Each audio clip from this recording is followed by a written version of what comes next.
Have you ever been to a gnome party? It is a crazy time. Understanding how to act at a gnome party is like understanding chemistry. For example, here we have two little reactant gnomes getting ready for a party.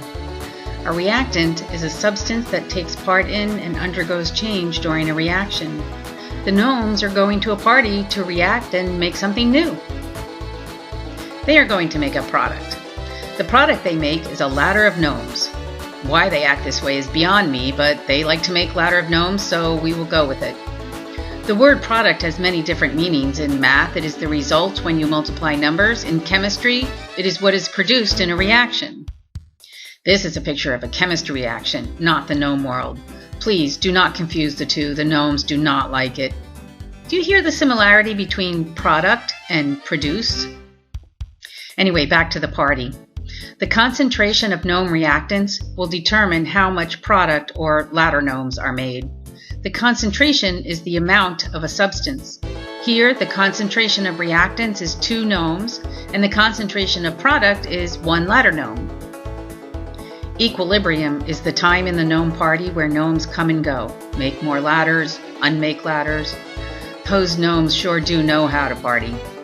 Just like when a chemical reaction reaches equilibrium and the concentration of reactants and the concentration of products stays the same over a period of time, gnomes just keep partying. Now, don't think you can leave during equilibrium. The party does not stop. It is a dynamic party. Dynamic means that the process is active and under constant change. Both reactants and products are formed and unformed. Sometimes the equilibrium shifts and there are less or more reactant or ladder gnomes. I know, gnome parties are difficult to understand, but there is help. This is Henry Le Chatelier. Le Chatelier's principle can help us understand gnome parties.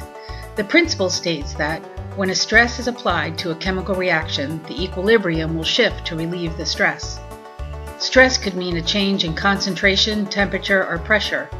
Unfortunately, the population or concentration of gnomes does not change much, so we will stress them out in another way. To stress our party, we will increase the temperature.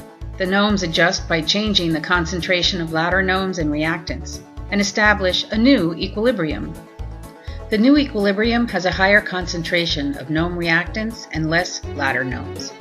The same thing happens in chemistry with different chemical reactions. You can manipulate where the reaction is at equilibrium, just like we can manipulate how many ladder gnomes are made. Thank you, Henry Le Chatelier, for helping us to understand gnomes a little better.